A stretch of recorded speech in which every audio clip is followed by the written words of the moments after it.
Welcome to fats about AP. నేను లక్ష్మణ్. తెలంగాణ ప్రభుత్వం వడివడిగా అడుగులు వేస్తున్న అంశం ఇరిగేషన్ ప్రాజెక్ట్స్.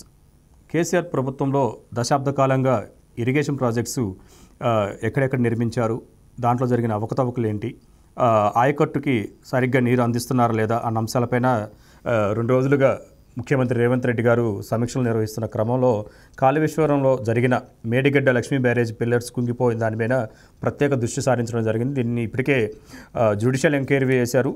మరోవైపు విజిలెన్స్ కూడా నివేదిక తయారు చేయాలని చెప్పి విజిలెన్స్ అధికారులను ఆదేశించడం జరిగింది.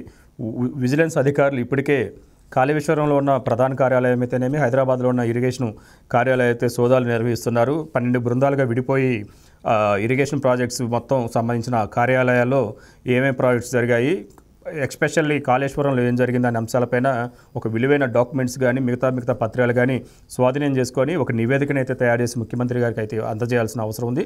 దానిపైనే రేవంత్ రెడ్డి గారు ఆదేశించారు. మీ పిల్లలు ఇంటర్మీడియట్ మరియు ఎంసెట్ చదువుతూ సబ్జెక్ట్స్ లో కన్ఫ్యూజ్ అవుతున్నారా? కాన్ఫిడెన్స్ లెవెల్ తక్కువగా ఉందా? రిపీటెడ్ మిస్టేక్స్ చేస్తున్నారా? అయితే మీకోసమే ఉంది rise app. 1 lakh question bank, performance analysis, online classes by experts, ఇంకా మరెన్నో ఫీచర్స్ తో మీ ముందుకొచ్చింది rise the perfect guide. Description లో ఉన్న లింకును ఉపయోగించి సబ్స్క్రైబ్ అవ్వండి.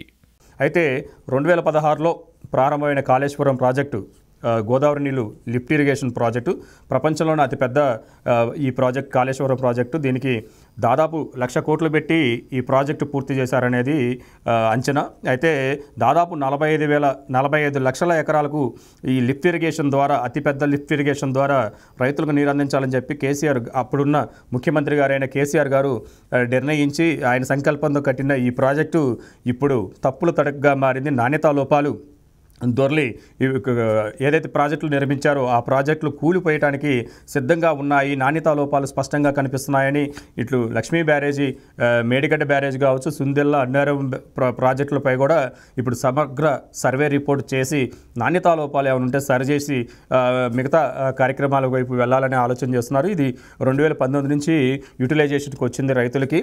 అయితే మొత్తానికి కాళేశ్వరంలో జరిగిన కరెన్సీ దందా ఏ మేరకు జరిగింది, అదేవిధంగా కాంట్రాక్టర్స్ లోపం ఉందా, లేకపోతే ప్రభుత్వ డిజైనింగ్లో లోపం ఉందా, కాంట్రాక్టర్స్ ఎంత బొక్కారు, అదేవిధంగా మినిస్టర్స్ కానీ లేకపోతే అంతకుముందు ప్రభుత్వంలో ఉన్న పెద్ద తలికాయలు కానీ ఎంతవరకు ఈ కాళేశ్వరంలో అవినీతి జరిపారో లేకపోతే అవినీతి సొమ్మును వెనకేసుకున్నారు అనే అంశాలు మొత్తం నిగ్గుతేలాలి. అవినీతి జరిగింది కాబట్టే కాళేశ్వరం కుంగిపోయిందని చెప్పి ఒక భావన అయితే ఉంది. మొత్తానికి టోటల్గా తెలంగాణ వ్యాప్తంగా ఏదైతే కేసీఆర్ ప్రభుత్వంలో నిర్మించిన ఇరిగేషన్ ప్రాజెక్టులు మొత్తం ఇప్పుడు సమగ్ర రిపోర్ట్ ఒకటి తయారు చేస్తున్నారు. ఆ విజిలెన్స్ రిపోర్టు ఈ తనిఖీల్లో భాగంగా జరిగిన అవినీతి అయితే, నాణ్యత లోపాలు అయితే మొత్తం బయటికి తీయడానికైతే రేవంత్ రెడ్డి గారు ఒక స్పష్టమైన ఆదేశాలు విజిలెన్స్ అధికారులకైతే ఇచ్చారు. వీరందరూ ప్రాజెక్ట్ యొక్క టోటల్ ఏమేమి జరిగాయి, పనులు ఏం జరిగాయి, అప్పుడు చేసుకున్న ఒప్పందాలు ఏంటి, కాంట్రాక్టర్లు సబ్ కాంట్రాక్టర్స్ ఎవరికి ఇచ్చారు, పిల్లర్స్ కుంగిపోవడానికి గల కారణాలు ఏంటివి, గ్రౌండ్స్లో మెటల్స్ ఏమున్నాయి, మెటల్స్ వల్ల కురిగిపోయిందా, నాణ్యతా లోపం వల్ల కురిగిపోయిందా, మరి ఫ్లడ్ వస్తే పరిస్థితి ఏంటి అనే అనేక అంశాలపైన వీళ్ళు విజిలెన్స్ రిపోర్ట్ ఇవ్వనున్నారు. అదేవిధంగా ఎంత నిధులు ఖర్చు చేశారు, ఎంత నిధులకి ఎంత ఖర్చులు చేశారు, దాదాపు ఆ కాళేశ్వరం ప్రాజెక్టు మొత్తం మీద మనం చూసుకుంటే 3 బ్యారేజీలు, 15 రిజర్వాయర్లు, 20 లిఫ్ట్కి సంబంధించిన ప్రాజెక్టులు అయితే అక్కడ నిర్మించడం జరిగింది. 45 లక్షల ఎకరాలకు నీరు ఇచ్చే విధంగా ఈ 3 బ్యారేజీలు, 15 రిజర్వాయర్లు నిర్మించడం జరిగింది. వీటి ద్వారా లిఫ్ట్ ఇరిగేషన్ ద్వారా, అంటే లిఫ్ట్ పంపు నీటిని ఎత్తిపోతల వల్ల 45 లక్షల ఎకరాలకి నీరు ఇవ్వాలని చెప్పి సంకల్పించిన ప్రాజెక్ట్ ఇది. అయితే అతిపెద్ద ప్రాజెక్టులో ఇటువంటి అవకతవకలు బయటపడతాం. అదేవిధంగా 5 ఏళ్లలో పెద్ద ప్రాజెక్టుగా ఉన్న మేడిగడ్డ దగ్గర పిల్లర్స్ కురిగిపోవడం ఇప్పుడు చర్చకు దారితీస్తుంది.